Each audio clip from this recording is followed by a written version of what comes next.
On this channel, I share how you should share a lot more with your staff and make sure that everybody knows what's going on, how things are happening, why things are happening, why you make certain decisions the way you do, what excites you, what doesn't. But in this video, I'm sharing 5 things that if I'm you, keeping that stuff quiet. The first one is a big one: politics. I didn't realize until I was in my 30s how messed up politics are. I didn't realize how dividing politics were. Call me stupid, call me naive, call me just a guy trying to make a living and not worrying about the outside world. But now that I've kind of dabbled in politics, now that I try to understand, please don't bring that stuff up. Since most of the audience is from America, let's talk about it. Do you like Trump? Don't say that out loud. Do you like Biden? Whoa, he's messing stuff up. You will never find the right answer to politics at work. What you might find is that some people, absolutely, they align with what you believe. They are on the same page.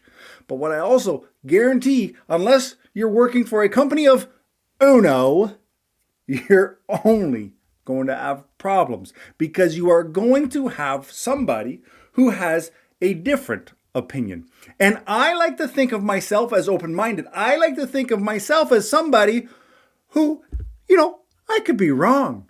So I listen and I try to understand. Because I don't necessarily invest myself too much into politics, I haven't sunk my claws into one party or one representative. But a lot of people have. A lot of people truly buy into one side or the other. So if I'm you, I wouldn't be talking politics at work.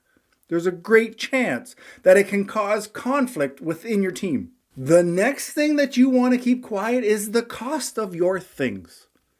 For some reason, people think that if you can buy a $1 million home, well then I should be able to. And if I can't, well, that means that you are screwing me. As my manager, you're screwing me over because I get so little money. And I know that I work very hard and way harder than you as a manager. And you're just getting the payday. I believe that people genuinely want to see you succeed. They want to root for you until you're succeeding more than they are. Or more importantly, they perceive you're succeeding more than they are. So don't share the cost of things. And I wouldn't necessarily share all the things you have because some people, they can't handle that. The next thing that I would not share is your social media accounts. Now, if you've been promoted, we probably already friends with these people, but if you're brand new into a job, I would try to keep them under wraps because here's the thing.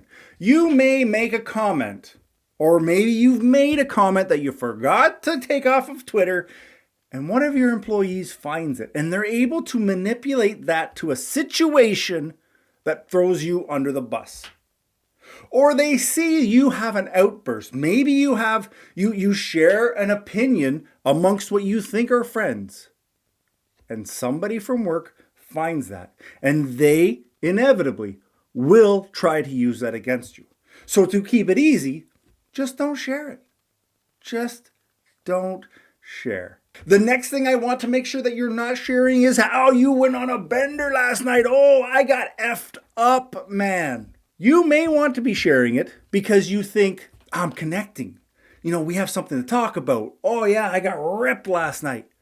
What you're not thinking is the big play. When you share your party life, people will look at you in a different light. I'm looking at myself, like I do try not to judge.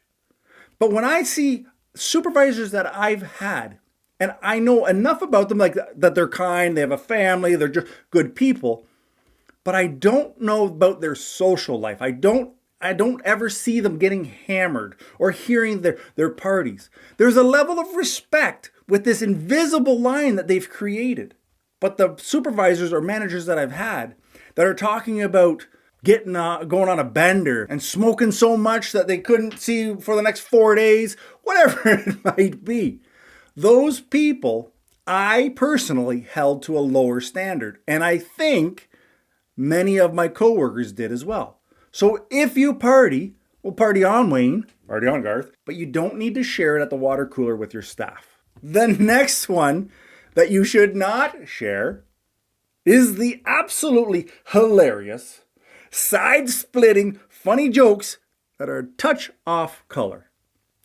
And what I mean by this, if they are a touch racist, if they are a touch sexist, if they are a touch anything that could put your team off and bring you to HR, stay away. Now, what this means for me is that when I have a circle of friends around, I do make these off-color jokes.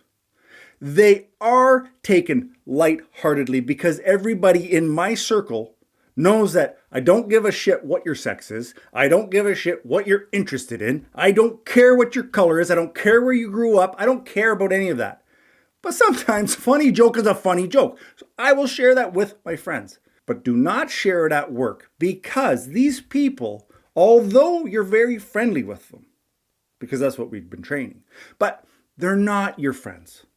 Some of these people are just waiting for anything to be offended about. And if you come in with an off-color joke, that is a one-way ticket to an HR meeting where you could possibly, literally, lose your career.